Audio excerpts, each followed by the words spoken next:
All right, we'll have more on Rick Carlisle and his podium in the full press conference later on here on NBA TV. But right now, the highlights of Game 2, and it was a classic. Dirk Nowitzki hits his first basket, missed his first shot, came in with the mallet finger, the left middle finger, and it really didn't affect his play in terms of shooting. This is Dwayne Wade slashing and scoring. Dallas had a 13-11 lead at that point. Dwayne Wade drives right now on the baseline, kicks it out to LBJ, and that's just great teamwork right there, Kenny.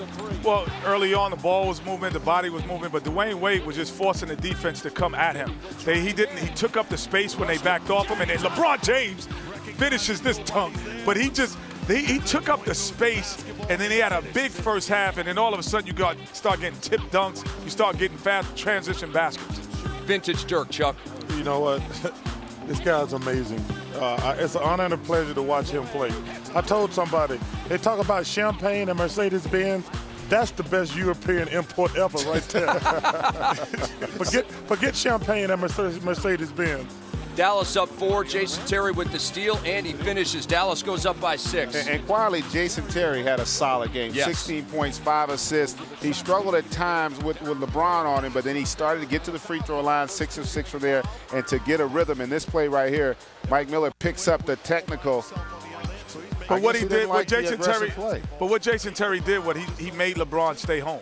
It wasn't an instance of where I could go help and go get some shot block opportunities or some defensive rebounds as a Wayne Wade. This is why I thought this game might get out of hand. Well, you can't stop ball when you can't stop a runaway train, especially when you're a caboose, as J.J. Barrett is. Yeah, Rick, don't play. Didn't they tell you growing up, don't play on the train tracks?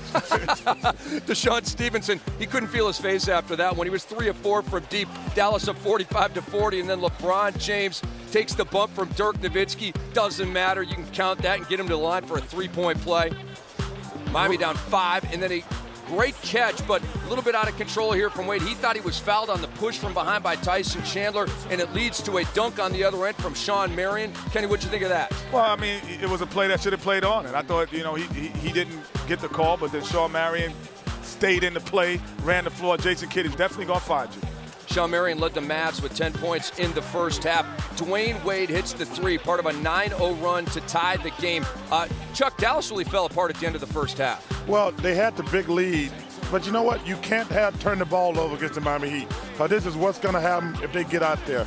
Dallas has been sloppy realistically in both games with the ball, but if they get shots, Rick, they got so many scores, they're going to get good shots. They just got to make some shots. It's a great point. The game was tied at 51 at halftime. Wade's dunk made it 55-52 Miami. Turnover, Rick, turnover. And it's going up top to LeBron James. Wade to LBJ. Timeout, Mavs. Heat up by 5. This was a fast break drill. 3-on-2, 2-on-1, because every time they made a turnover, it became a 3-on-2 or 2-on-1.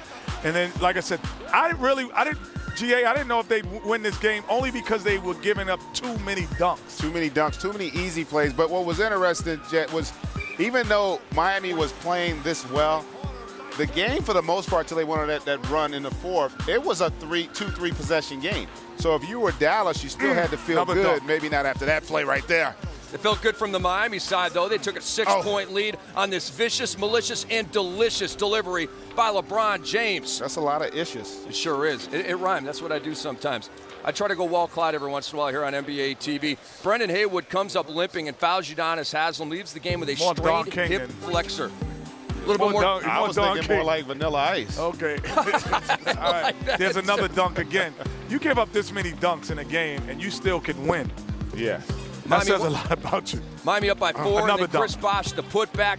8-0 run by the Heat. They took a 10-point lead right here, but they weren't done surging in the fourth quarter. They built as much as a 15-point lead. Yeah, they did. They played well, but even though they get the offensive rebound there, this is another area Dallas shored up. Only 6 offensive rebounds in this game for the Miami Heat. And how about Dallas getting 11? Is this too much celebrating right here? That was a changing point for me because I agree with you, Kenny. I thought when you celebrate that, you kind of get out of character, and all of a sudden it's tough to turn that switch back on when all of a sudden they hit those threes because you think the game is over. You can't turn it on and off. I don't think at any point. The difference between these and the Bulls, Jason Kidd, Jason Terry, they got a bunch of guys who scored. That did not happen against the Bulls.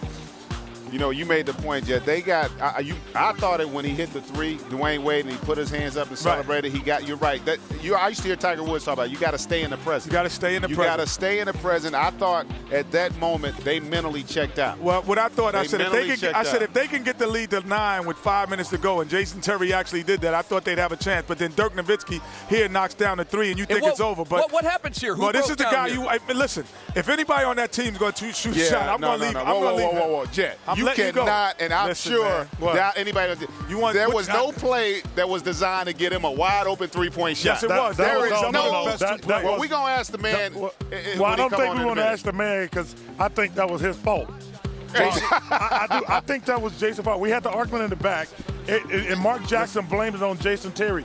What I think happened on that play, and we'll like Jason, I think he was supposed to take the low guy and Jerry take the high guy. You know it's a switch. I love you, Jason. There is no play, Jet, that's going to be designed for you to give up an open 3 to tie the game to a 3-point shooter. This is what I said when we bring the man on. And before, so he'll get to say Way to throw the man under the bus. No, you said they were supposed to switch. The switch doesn't occur. They stayed with the right guy. That's the guy who's those two guys were not supposed to go to Chalmers. Guy they were supposed to. They were not going to leave. Come on, Jet.